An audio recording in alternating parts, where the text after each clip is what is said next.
Hey, hi, this is Sandeep, and you are watching Gujl only on WebSankul Official. This is our episode number 65, and today we are going to talk about the infinitive. Last સેશનની અંદર આપણે વાત કરી ચૂક્યા છે non finite વર્બની. Non finite verb શું હોય છે, કેવા હોય છે, કેટલા પ્રકારના હોય છે, આ બધી ચર્ચા આપણે લાસ્ટ સેશનની અંદર કરી ગયા છીએ. તમે ગુજલિશને આટલો સરસ મજાનો પ્રેમ પ્રતિસાદ વગેરે આપી રહ્યા છો તે બદલ આપ સૌનો ખૂબ ખૂબ આભાર. અને યસ, આ રીતે તમે આ સિરીઝને માણતા રહેશો, જાણતા રહેશો અને શીખતા રહેશો તેવી આશા સાથે હું આજનો આ સેશન શરૂ કરી દઉં છું. એ પહેલા એક નાનકડી જાહેરાત કરી દઉં છું. યસ, તમે બધા જાણો છો તે અનુસાર વેબ સંકુલ જે છે અવારનવાર વિદ્યાર્થીઓને ધ્યાનમાં રાખીને કરંટ જે સિનેરિયો છે, એક્ઝામિનેશનની પદ્ધતિ બદલાઈ છે તેને ધ્યાનમાં રાખીને આપણે પ્રી પ્લસ મેન્સ બંનેને કવર કરતી એક બેચ શરૂ કરેલી છે. આ બેચનું નામ છે પ્રારંભ, અને આ બેચના ઓલરેડી ડેમો સેશન શરૂ થઈ ચૂક્યા છે. જો તમે આ બેચમાં હજી એનરોલ નથી થયા, જે વિદ્યાર્થીઓ નવી તૈયારી કરવા માંગે છે, અથવા તો જે વિદ્યાર્થીઓ તૈયારી કરી રહ્યા છે, અથવા તો જે વિદ્યાર્થીઓએ હજી તૈયારી શરૂ નથી કરી કે તૈયારી કેમ કરવી જોઈએ, આ બધી બાબતો તમારે જાણવી છે. નવી પરીક્ષા પદ્ધતિ શું છે, તેમાં કયા કયા વિષયો જાણી શકાય, માણી શકાય, કઈ રીતે ક્વોલિટી એજ્યુકેશન મેળવી શકાય છે, આ તમામનું એક સ્થળ જેને આપણે કહીશું વેબ સંકુલ ઓફિશિયલ. તમે વેબ સંકુલ ઓફિશિયલ સરગાસન ખાતે આવીને આ સેશનના ડેમો અટેન્ડ કરી શકો છો. ડેમો જે લેક્ચર ફ્રી છે, તમને કોઈ પણ એડમિશન માટે ફોર્સ નથી કરી રહ્યું. You can come and join આ ડેમો સેશન. એન્ડ યસ, આનો સમય છે સાંજે 5 વાગ્યાથી માંડીને રાત્રે 8 વાગ્યા સુધીનો. These are our number, you can contact on these number. These are surname, these are address. And આજે જે છે આપણે જોઈશું કે ડેમો સેશન્સ ઓલરેડી શરૂ થઈ ચૂક્યા છે. તમે પ્રી પ્લસ મેન્સ બંનેની પ્રિપેરેશન આ અંતર્ગત કરી શકશો. આજે આપણે ભણવાના છે ધ ઇન્ફિનિટિવ. લાસ્ટ ટાઈમ મેં તમને જીરણની વાત કરી હતી. જીરણ શું છે, શું નથી, વગેરે વાતો આપણે કરી ચૂક્યા છે. ઇન્ફિનિટિવ એટલે શું? ઇન્ફિનિટિવ એટલે તમે ઘણી વખત સાંભળતા હશો કે સર 2 પ્લસ ઇન્ફિનિટિવ, બેર ઇન્ફિનિટિવ, ફૂલ ઇન્ફિનિટિવ વગેરે. નોન ફાઇનાઇટ વર્બ આપણે ભણી રહ્યા છે. નોન ફાઇનાઇટનો અર્થ થાય છે જેને શાની અસર નથી થતી, જેને વચનની અસર થતી નથી, જેને વ્યક્તિથી અસર થતી નથી, એટલે કે જેને નંબરની અસર થશે નહીં. ગઈકાલે આપણે જીરણની વાત કરી ચૂક્યા હતા. આજે આપણે જોવાના છે ઇન્ફિનિટિવ, જે કાળ, વચન કે વ્યક્તિથી પ્રભાવિત થતો નથી. ઇન્ફિનિટિવ ટુ સાથે અથવા તો ટુ વગર ઉપયોગમાં લઈ શકાતો હોય છે. તેને તમે ટુ સાથે પણ ઉપયોગમાં લઈ શકો, ટુ વગર, વિધાઉટ ટુ પણ તમે યુઝ કરી શકો છો. ટુ વગરના ઇન્ફિનિટિવ્સને આપણે બેર ઇન્ફિનિટિવ કહીએ છીએ, જ્યારે ટુ સાથે વપરાતા ઇન્ફિનિટિવ જે છે એને આપણે ફૂલ ઇન્ફિનિટિવ કહેતા હોઈએ છીએ. સો આ વાત થઈ ગઈ છે બેર ઇન્ફિનિટિવ અને ટુ ઇન્ફિનિટિવની. હવે વાત કરીશું ધ નાઉન ઇન્ફિનિટિવ. અને આપણે નાઉન ઇન્ફિનિટિવના જો પ્રકારોની વાત કરું, ઇન્ફિનિટિવ્સના પ્રકારોની વાત કરીએ તો એક આવે છે નાઉન ઇન્ફિનિટિવ અને બીજા આવે છે જિરન્ડિયલ ઇન્ફિનિટિવ.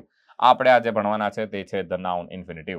ધ નાઉન ઇન્ફિનિટિવને નાઉનની જગ્યાએ ઉપયોગમાં લેવાય છે, એટલે કે ટુ પ્લસ વાળું, જે ટુ પ્લસ કંઈક વાળું રૂપ છે, એટલે કે to plus, to play, to sing, to આ જે પ્રકારના વાક્યો છે તે વાક્યો આપણે અહીંયા જાણવાના છે, અહીંયા આપણે શીખવાના છે. તેથી તેને વર્બલ નાઉન પણ કહેવામાં આવે છે. આપણે એને વર્બલ નાઉન પણ કહેતા હોઈએ છીએ. કાઇન્ડ્સ ઓફ ઇન્ફિનિટિવની અંદર yes, the noun infinitive, the gerundial infinitive, અને તેની જગ્યાએ નાઉનની જગ્યાએ ઉપયોગમાં લેવા છે. તેના માટે આપણે એને વર્બલ નાઉન કહીએ છીએ. આ વાત થઈ ચૂકી છે. યુઝિસ જોઈશું આપણે. એના ઉપયોગોની વાત કરીએ તો તે વર્બના સબ્જેક્ટ તરીકે પણ ઉપયોગમાં લેવાતો હોય છે. વર્બના સબ્જેક્ટ તરીકે, એટલે આ વાક્યમાં તમે જોશો તો અહીંયા ઇઝ આપેલું છે. ટુ ઇઝ હ્યુમન, ભૂલ કરવી મનુષ્યની પ્રકૃતિ હોય છે. To find fault is easy, ભૂલ શોધવી તે ઇઝી હોય છે. ભૂલ કરવી તે મનુષ્યનું કામ છે. As the object of a verb, વર્બના ઓબ્જેક્ટ તરીકે પણ ઘણી વખત આપણે એનો ઉપયોગ કરતા હોઈએ છીએ. એટલે કે તમને વર્બ પછી જોવા મળશે આઈ forget vote, I forget vote, I forgot અહીંયા આવશે. સોરી, આઈ ફોરગોટ, હું ભૂલી ગયો છું. વોટ પણ તમે શું ભૂલી ગયા છો? I forgot to deliver your parcel. તો સર આ 2 પ્લસ V1 વાળું જે ફોર્મ છે, આને અહીંયા આઈ સાથે કોઈ લેવા દેવા નથી. તમે આઈ મૂકો, શી મૂકો, હી મૂકો, ધે મૂકો, દે ફોરગેટ, હી ફોરગેટ, શી ફોરગોટ, કોઈ ફરક પડતો નથી. આને સબ્જેક્ટ સાથે કોઈ લેવા દેવા નથી. આ આખા ઓબ્જેક્ટ તરીકે કામ કરે છે. અહીંયા તમે જોશો કે આ સબ્જેક્ટનું સ્થાન છે, આ વર્બનું સ્થાન છે, અને આ આખું જે છે તે ઓબ્જેક્ટનું કામ કરે છે. આઈ ફોરગોટ, બટ વોટ, શું ફોરગોટ? તો કે I forgot to deliver your parcel. I like what but to play chess. તો સર આ ટુ પ્લે ચેસ જે છે તે આખું ઓબ્જેક્ટનું કામ કરે છે. એટલે અહીંયા આપણે લખેલું છે ઓબ્જેક્ટ ઓફ અ વર્બ. તે ઓબ્જેક્ટ ઓફ અ વર્બનું પણ કામ કરતો હોય છે. ચલો, નેક્સ્ટ ઉપયોગ આપણે જોઈશું. એનો જે નેક્સ્ટ ઉપયોગ છે તે છે as the object of preposition. Preposition મોટા ભાગે ક્યાં જોવા મળે છે? તો કે સર પ્રિપોઝિશન મોટા ભાગે વર્બ પછી જોવા મળતા હોય છે. પ્રિપોઝિશન શું છે, આ બધી વાતો આપણે આવનારા સેશન્સમાં કરવાના છે. પ્રિપોઝિશન્સ કેટલા પ્રકારના હોય છે, કયા કયા હોય છે, પ્રિપોઝિશનના પણ સેશન આવશે, તમારે ચિંતા કરવાની જરૂર નથી. ધીસ મૂવી, આ movie is about to start. આ મૂવી શરૂ થવાની છે. અહીંયા સર પ્રિપોઝિશન કયો છે? આ અબાઉટ છે. About. This movie is what? About to start. અહીંયા અબાઉટ પ્રિપોઝિશન છે. આ પ્રિપોઝિશનના ઓબ્જેક્ટ તરીકે અહીંયા ટુ પ્લસ સ્ટાર્ટ આપણે યુઝ કર્યું છે. પ્રિપોઝિશનના ઓબ્જેક્ટ તરીકે અહીંયા વપરાયું કહેવાશે. આગળ વધીશું. ધ થીફ ઇઝ, ચોર ઇઝ અબાઉટ, ચોર જે છે, જે ચોર આપેલો છે, the thief is about to surrender. તે શું કરવાનો છે? તો સર તે સરેન્ડર કરી દેવાનો છે, એટલે કે ભાઈ શરણે થઈ જવું. As a subjective compliment of a verb. ધ્યાનથી જોજો, સબ્જેક્ટિવ કોમ્પ્લિમેન્ટ. એનો મતલબ કે સર સબ્જેક્ટિવ કોમ્પ્લિમેન્ટ એટલે એક સબ્જેક્ટ તરીકે તો જોઈએ કે આપણે આ સબ્જેક્ટનો કોમ્પ્લિમેન્ટ રૂપ છે, પૂરક તરીકે જેને કહીએ છીએ. ઇટ ઇઝ ઇઝી, તે બહુ સરળ છે, ટુ સ્પીક હિન્દી. તો અહીંયા તમે જોશો તો આ જે છે તે આ ઇટ ઇઝ શાના તરીકે યુઝ થયું છે? સર આ ઇમ્પર્સનલ પ્રોનાઉન જેને આપણે કહેતા હોઈએ છીએ. ઇટ ઇઝ ઇઝી, તે સરળ છે, શું પર? To speak Hindi. હિન્દી બોલવું સરળ છે. It is wrong two stand here. અહીંયા ઊભું રહેવું ખોટું છે, અહીંયા ઊભું રહેવું ગલત છે, એવું કહેવાશે. As a subjective compliment of a verb જોયું છે. હવે આપણે એને ઓબ્જેક્ટિવ કોમ્પ્લિમેન્ટ ઓફ વર્બ તરીકે પણ જોઈ લઈએ. As an objective compliment of a verb, he forget but vote. તો તમે જોવો છો આ સબ્જેક્ટ છે, આ વર્બ છે.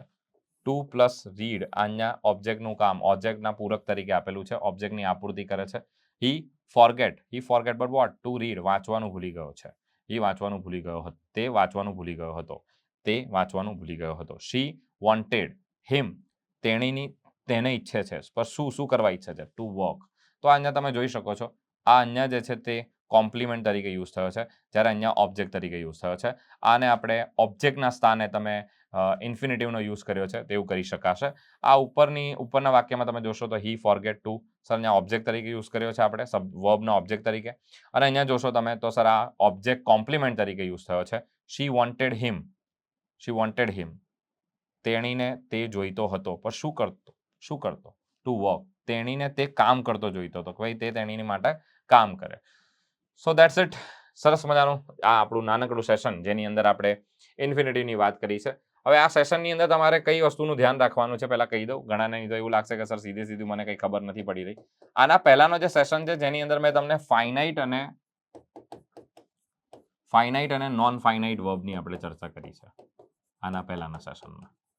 તો આપણે જે ભણી રહ્યા છે ને તે નોન ફાઇનાઇટ છે. આ નોન ફાઇનાઇટ એટલે શું? તો કે સર આમાં નોન ફાઇનાઇટ જે છે એમાં જે સબ્જેક્ટ આપવામાં આવે છે, આ સબ્જેક્ટમાં જે પણ જેન્ડર હોય કે જે કોઈ પણ નંબર હોય એનાથી આ જે છે તે પ્રભાવિત થતા નથી. તો નોન ફાઇનાઇટ જે છે એના કેટલા પ્રકાર હોય છે. નોન ફાઇનાઇટમાં એક હોય છે ઇન્ફિનિટિવ, પછી આપણે જોઈશું પ્રેઝન્ટ એટલે કે પાર્ટિસિપલ, અને પછી આપણે હમણાં એટલે કે આના પહેલાના જે સેશનમાં જોઈ ગયા હતા તે હતું જીરંડ. તો તમારે જીરંડ જે છે એ આના પહેલાના સેશનમાં જોવાનું છે. આના પહેલાના સેશનમાં મેં તમને બધી વાતો કરી ચૂક્યો છું, એ જઈને પહેલા ચેકઆઉટ કરજો. ધેન પછી આ સેશન તમે જોશો તો તમને આ સેશનમાં ખ્યાલ આવી જશે. ચલો, ધ ઇન્ફિનિટિવની આપણે ચર્ચા કરી દીધી છે. ઇન્ફિનિટિવ કાળ કે વચનથી પ્રભાવિત થતા નથી. ધ નાઉન ઇન્ફિનિટિવ, જિરંડિયલ ઇન્ફિનિટિવ, એને આપણે ઘણી વખત શું કહેતા હોઈએ છીએ? વર્બલ નાઉન પણ કહીએ છીએ. તે નાઉનની જગ્યાએ વપરાતું હોય છે. સબ્જેક્ટિવ વર્બ તરીકે જોયું, સબ્જેક્ટ ઓફ વર્બ તરીકે જોયું, ઓબ્જેક્ટ ઓફ વર્બ તરીકે જોયું, પ્રિપોઝિશન, ઓબ્જેક્ટ ઓફ પ્રિપોઝિશન તરીકે જોયું, સબ્જેક્ટિવ કોમ્પ્લિમેન્ટ તરીકે જોયું, અને ઓબ્જેક્ટિવ કોમ્પ્લિમેન્ટ તરીકે આ વાળું વાક્ય જે છે તે આપણે જોયું. સો ધેટ્સ ઇટ. હવે મને એટલે કે સંદીપને રજા આપશો. આઈ હોપ આ સેશન જે છે તમારું ઘણું મજાનું નીવડ્યું હશે. આઈ હોપ તમને કંઈક નવું જાણવા શીખવા મળ્યું હશે. આ રીતે જ આ ગુજલિશની જે સિરીઝ છે તે તમે જોતા રહેશો, નિહાળતા રહેશો. આવું જ સરસ મજાનું નોલેજ જે છે તે આપણે આ પ્લેટફોર્મ પરથી પીરસતા રહીશું. આઈ હોપ તમારો દિવસ જે છે ઘણો સારો રહ્યો હશે. પોતાનું ધ્યાન રાખજો, પોતાના માતા પિતાનું ધ્યાન રાખજો, અને યસ, સ્વાસ્થ્ય સાચવજો. ત્યાં સુધી મળીએ છીએ નેક્સ્ટ સેશનની અંદર. જોતા રહો વેબસંકુલ ઓફિશિયલ. ચેનલને લાઈક નથી કરી, વિડીયોને લાઈક નથી કર્યો, લાઈક કરી દેજો. ચેનલને સબસ્ક્રાઇબ નથી કરી, do subscribe this channel. Bye, take care, જય હિન્દ, જય ભારત.